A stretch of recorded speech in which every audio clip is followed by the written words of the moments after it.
Selamat pagi, sahabat Petra. Shalom, salam pirukun. Kembali kita jumpa di dalam acara Embun Pagi Radio Petra. Apa kabar pagi hari ini, sahabat Petra? Luar biasa, puji Tuhan. Sudahkah Anda mengasihi orang lain hari ini? Ya, puji Tuhan. Ketika kita membuka mata kita dari istirahat semalam, kita sudah mengawali hari dengan mengasihi orang lain, tersenyum, menyapa orang-orang kekasih kita, baik itu pasangan hidup, anak-anak, orang tua, dan juga keluarga. Ya, tak kurang pentingnya menyapa tetangga ya ketika bangun tidur, kita membersihkan halaman atau bersenam pagi di halaman, kita sapa tetangga-tetangga kita. Ya, dengan sapaan kasih, mengasihi orang lain. Baik, kita kembali akan menerima firman Tuhan yang merupakan berkat embun pagi di hari yang baru karunia Tuhan ini. Mari bersama mempersiapkan hati kita dan kita berdoa. Mari sahabat Petra, kita bersahati di dalam doa. Allah Bapa, Sang Pemberi kehidupan, Tuhan Yesus Kristus, Sang Juru Selamat, dan Roh Kudus Allah yang memberikan kepada kami hikmat, kebijaksanaan di dalam hidup. Puji syukur kami telah boleh bangun dari istirahat kami semalam, menjemput hari yang baru karunia Tuhan. Ya Tuhan, biarlah hidup kami hari ini menemukan damai sejahtera yang sejati. Oleh karena itu, di awal hari yang baru ini, kami rindu untuk boleh mendengar firman-Mu yang akan menjadi kekuatan hidup kami, penuntun hidup kami, bahkan juga embun pagi yang menyegarkan kehidupan kami semua.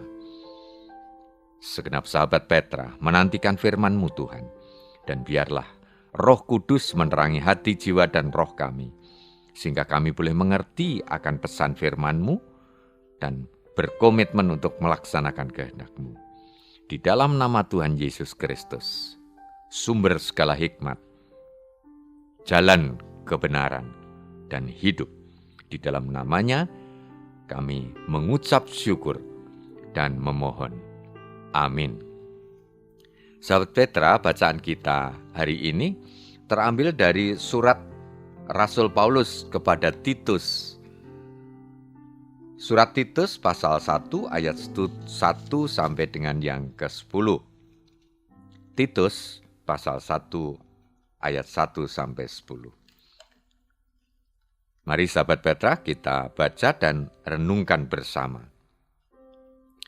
Dari Paulus, hamba Allah dan Rasul Yesus Kristus, untuk memelihara iman orang-orang pilihan Allah dan pengetahuan akan kebenaran seperti yang nampak dalam ibadah kita, dan berdasarkan pengharapan akan hidup yang kekal sebelum permulaan zaman sudah dijanjikan oleh Allah yang tidak berdusta, dan yang pada waktu yang dikehendakinya telah menyatakan firman-Nya dalam pemberitaan Injil yang telah dipercayakan kepadaku sesuai dengan perintah Allah, Juru Selamat kita. Kepada Titus, anakku yang sah menurut iman kita bersama, kasih karunia dan damai sejahtera dari Allah Bapa dan Kristus Yesus Juru Selamat kita, menyertai engkau. Aku telah meninggalkan engkau di Kreta dengan maksud ini, supaya engkau mengatur apa yang masih perlu diatur, dan supaya engkau menetapkan penatua-penatua di setiap kota, seperti yang telah kupesankan kepadamu, yakni orang-orang yang tak bercacat, yang mempunyai hanya satu istri, yang anak-anaknya hidup beriman, dan tidak dapat dituduh karena hidup tidak senonoh atau hidup tidak tertib. Sebab sebagai pengatur rumah Allah, seorang penilik jemaat harus tidak bercacat, tidak angkuh, bukan pemberang, bukan peminum, bukan pemarah, tidak serakah, melainkan suka memberi tumpangan, suka akan yang baik, bijaksana, adil, saleh, dapat menguasai diri, dan berpegang kepada perkataan yang benar, yang sesuai dengan ajaran yang sehat, supaya ia sanggup menasihati orang berdasarkan ajaran itu, dan sanggup meyakinkan penentang-penentangnya. Karena sudah banyak orang hidup tidak tertib, terutama di antara mereka yang berpegang pada hukum sunat. Dengan omongan yang sia-sia, mereka menyesatkan pikiran. Sahabat Petra, ayat mas kita terambil ayat yang kelima. Saya ulang baca untuk sahabat Petra semuanya. Aku telah meninggalkan engkau di Kreta dengan maksud ini, supaya engkau menetapkan penatua-penatua di setiap kota, seperti yang telah kupesankan kepadamu. Sahabat Petra, kalau kita melihat kehidupan gereja masa kini, di gereja-gereja Protestan ada jabatan gerejawi sebagai penatua, ya, penatua, kemudian ada diaken, lalu ada pendeta, ya, di samping tentu didukung oleh komisi-komisi dan para pelayan gerejawi yang lain. Jabatan ini ya menjadi bagian dari kemajelisan gereja.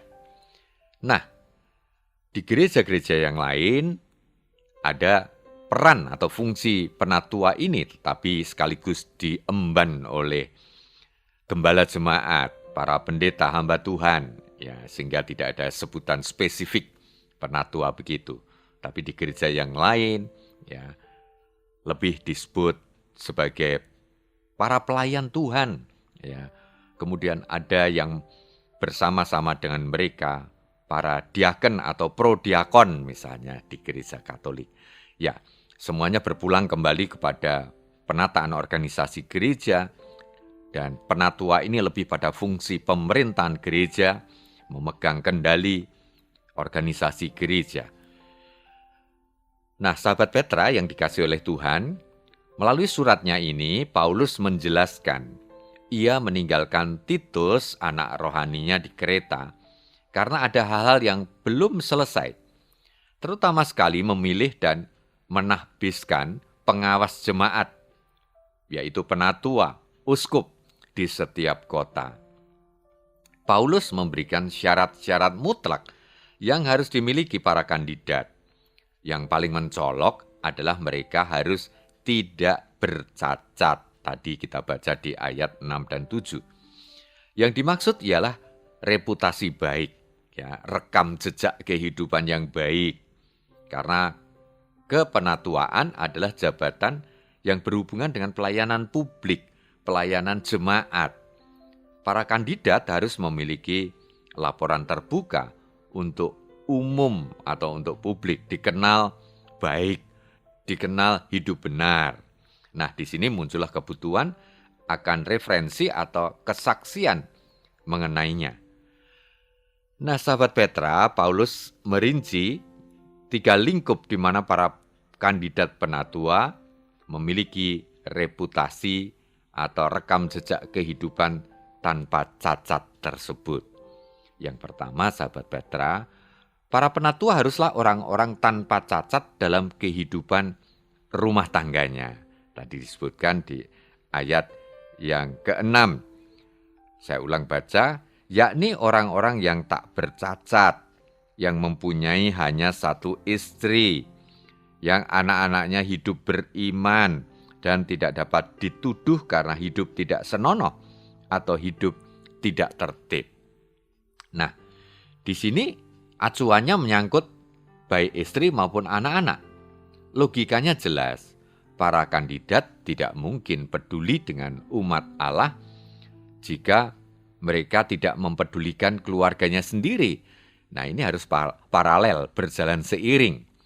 Orang yang punya kepedulian terhadap umat Allah kepada jemaat semestinya menjadi teladan kan di mata jemaat atau banyak orang, bagaimana dia juga memperhatikan dan mengasihi keluarganya masing-masing.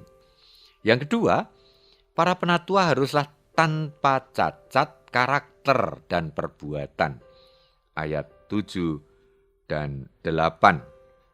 Saya ulang baca untuk sahabat Petra, sebab sebagai pengatur rumah tangga, seorang penilik jemaat harus tidak bercacat, tidak angkuh, bukan pemberang, ya, suka marah-marah, temperamental gitu ya, bukan peminum, bukan pemarah, tidak serakah, ya, melainkan suka memberi tumpangan, suka akan yang baik, bijaksana, adil, saleh, dapat menguasai diri. Nah, Paulus menggunakan 11 sifat ya, yang 5 yang negatif dan 6 yang positif. Ya, ini diperbandingkan, dikontradiksikan supaya jelas. Tentu Tuhan menghendaki para penatua ini, ya, orang-orang yang mengendalikan kehidupan gereja, yang mengatur pemerintahan gereja dan sekaligus menjadi pembimbing jemaat, haruslah orang-orang yang dengan sifat positif tadi, bukan yang negatif. Jadi para kandidat harus dapat memberikan bukti nyata dalam kehidupan mereka yang nyata, dalam perbuatan dan perkataan, bahwa mereka telah diperbarui oleh Roh Kudus, hidup baru, atau disebut juga lahir baru. Mereka telah menuntun, ya, kehidupan mereka pribadi kepada hidup baru untuk dapat membimbing jemaat, orang-orang yang dipercayakan kepada mereka, ya, untuk hidup, ya, dalam kehidupan yang baru, dalam pimpinan Roh Kudus. Dan itu akan bisa dilihat dari buah-buah roh yang disebutkan, ya, di surat Galatia, ya, pasal 5 ayat 22, ya, di sana sudah disebutkan, berulang kita bahas bagaimana pimpinan Roh Kudus itu menghasilkan kehidupan, ya, yang penuh kasih, suka damai, lemah lembut, ya, dan yang terakhir menguasai diri. Nah, kemudian sahabat Petra, yang ketiga, para penatua haruslah tanpa cacat doktrin ortodoks, artinya tidak cacat dalam pengajaran tentang kebenaran ajaran-ajaran Tuhan.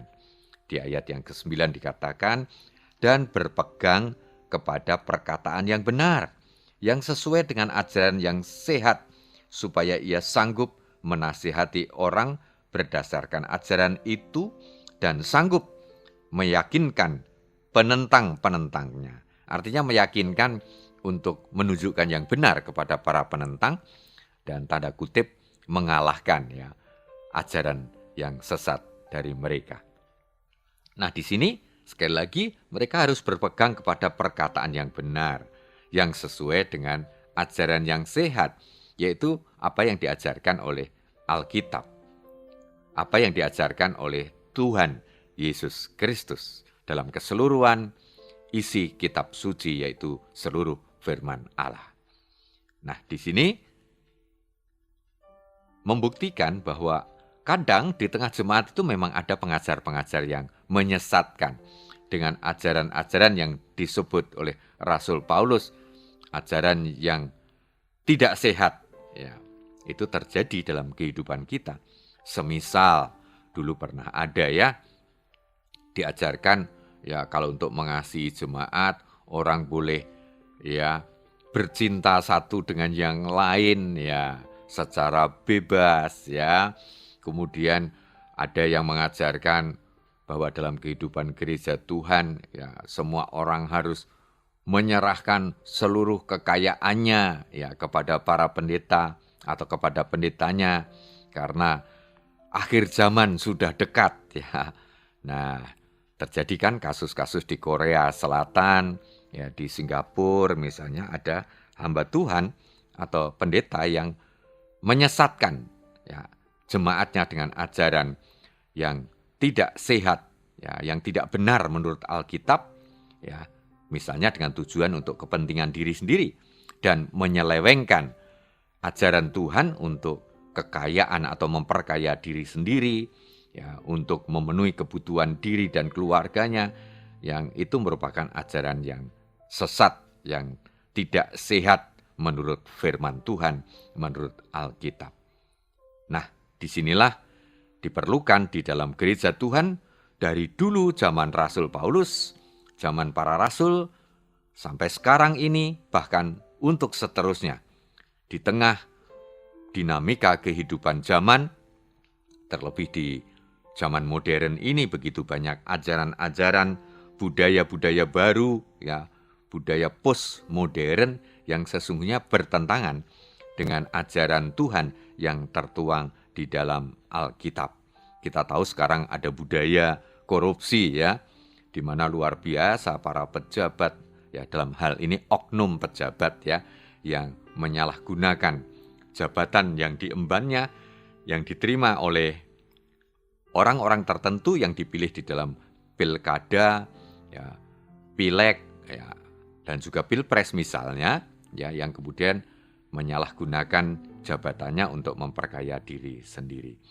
Nah, di sini kadang jemaat itu terbawa arus dengan ajaran yang mengatakan, ya, bahwa kalau kita ini jujur dalam kehidupan masa kini, ya, kita akan ajur, ya, kita akan ajur, ya. Kalau kita jujur, maka kita akan miskin, ya, dan seterusnya itu. Itu adalah ajaran-ajaran yang menyesatkan. Oleh karena itu kita harus waspada, dan disinilah peran para penatua di tiap jemaat, ya, yang ditentukan oleh Allah melalui gerejanya masing-masing, boleh dibawa ke dalam ajaran yang benar, hidup yang benar di jalan kebenaran Tuhan Yesus Kristus. Ya, mari kita melihat kembali kehidupan gereja-gereja kita masing-masing. Jika ada jabatan penatua atau di tempat yang lain, gereja yang lain, jabatan ini diemban oleh para pendeta hamba Tuhan dengan sebutan yang berbeda. Apapun, ya, sebutannya, bahwa peran penatua atau sejenisnya ini menjadi peran yang sangat penting untuk menjaga kehidupan gereja Tuhan, kehidupan anak-anak Tuhan, kehidupan para pengikut Kristus, sehingga mereka tetap hidup benar menurut ajaran Tuhan yang benar, dan sungguh hidup benar dalam pikiran, perkataan, dan perbuatan. Sehingga orang menyaksikan itulah orang Kristen, para pengikut Kristus yang terbimbing dengan baik oleh guru-guru gerejanya. Mari saudaraku, kita bersama melihat diri sendiri, melihat kehidupan gereja Tuhan, jemaat Tuhan masing-masing, dan peran kita di tengah jemaat Tuhan. Belajar dari firman Tuhan ini. Mari kita berfungsi dengan baik, dengan benar, seturut dengan firman-Nya untuk pembangunan tubuh Kristus, rumah Tuhan, yaitu gereja Tuhan. Mari saudaraku, kita bersama melangkah di dalam kehidupan kita hari ini, mengambil intisari dari ajaran Tuhan hari ini. Mari kita berdoa bersama, menyerahkan hidup kita di dalam pimpinan Tuhan. Ya Tuhan, sungguh kami bersyukur telah menerima firman-Mu, pengajaran-Mu melalui surat Rasul Paulus kepada Titus. Kami bersyukur bahwa Tuhan telah menempatkan kami di gereja-Mu, di jemaat Tuhan, di tempat masing-masing, dari berbagai aliran atau denominasi. Kami tak perlu membeda-bedakan nama gereja, aliran gereja, denominasi gereja, karena sungguh Tuhan telah menempatkan kami, memanggil dan menghimpunkan kami sebagai umat percaya di tiap gereja atau jemaat Tuhan. Kami bersyukur bahwa di gereja kami masing-masing, segenap warga jemaat, warga gereja boleh menerima pengajaran, bimbingan dari gembala jemaat, para pendeta, penatua, dan juga diaken yang boleh melayani kami dengan penuh kasih. Kami menyerahkan Tuhan kehidupan gereja kami masing-masing di dalam kepemimpinan para gembala, pendeta, penatua, didukung oleh diaken dan juga komisi-komisi gerejawi. Biarlah Roh Kudus Tuhan senantiasa memimpin, firman Tuhan selalu ditaati, diikuti dengan setia oleh para pelayan gerejamu, sehingga kami sebagai warga jemaat boleh terbimbing dengan baik, terjaga dan terpelihara kehidupan iman kami. Oleh karena Engkau telah menempatkan para penatua, para pengajar, gembala, hamba-hamba Tuhan dan juga pelayan-pelayan kasih yang membimbing kehidupan kami untuk terus benar di jalan Tuhan Yesus Kristus. Tuhan, kami menyerahkan setiap pelayan gerejamu ke dalam berkat Tuhan. Engkau perlengkapi dengan hikmat, makrifat, pengetahuan, pengertian yang benar akan ajaran Tuhan. Tapi juga Tuhan memberkati mereka di dalam kehidupan berkeluarga, terus mencerminkan teladan-teladan di tengah gereja Tuhan, bahkan teladan-teladan di tengah masyarakat. Tuhan, kami mohon ampun jika di dalam kehidupan gereja Tuhan ada di antara kami para penatua, diaken, pendeta yang mungkin ditemukan hidup tidak benar, ada kesalahan, kadang-kadang ada kejatuhan, mohon pengampunan-Mu. Demikian pula kami warga jemaat, jika di dalam kehidupan kami tidak seturut dengan kehendak Tuhan, tidak seturut dengan firman-Mu, hidup kami tidak tertib, hidup kami dalam keberdosaan, kiranya Tuhan mengampuni kami dan selanjutnya meluruskan hidup kami. Pakailah para gembala, pendeta, penatua, dan diaken untuk membimbing kami semua kembali hidup baru, sehingga hidup kami berpadanan dengan panggilan dan pilihan Allah, menjadikan kami orang-orang percaya, orang-orang yang diselamatkan, sehingga Tuhan, kami akan hidup menemukan kebahagiaan sejati, damai sejahtera yang sejati. Ya Tuhan, sesaat lagi kami akan memulai kesibukan kami, tugas tanggung jawab kami hari ini. Kami mohon penyertaan Tuhan, Engkau karuniakan kesehatan kepada kami, hikmat makrifat di dalam menjalankan tugas-tugas kehidupan. Baik kami yang bekerja, kami yang masih belajar, dan juga kami yang sudah adioswo purna tugas, kami pun hidup senantiasa di jalan kebenaran Tuhan. Kami menyerahkan para siswa, mahasiswa yang saat ini masih libur, dalam liburan akhir tahun ajaran. Kami mohon berkat-Mu, bimbingan-Mu, khususnya melalui Roh Kudus Tuhan, untuk boleh mengisi masa liburan dengan baik dan benar, tidak berjalan di jalan kesesatan. Kami tetap hidup tertib, hidup dengan kebenaran firman Tuhan. Terima kasih Tuhan, kami serahkan kehidupan hari ini di dalam pimpinan firman-Mu, dalam tuntunan Roh Kudus Tuhan. Di dalam nama Tuhan Yesus Kristus, firman yang telah menjadi manusia, nyata menjadi juru selamat kami dan pembimbing kami di dalam Roh Kudus-Nya. Di dalam namanya kami berdoa berharap dan mengucap syukur. Amin. Demikian sahabat Petra, pelayanan embun pagi Radio Petra saat ini. Kiranya menjadi berkat bagi kita semua. Selamat beraktivitas. Shalom, salam birukun.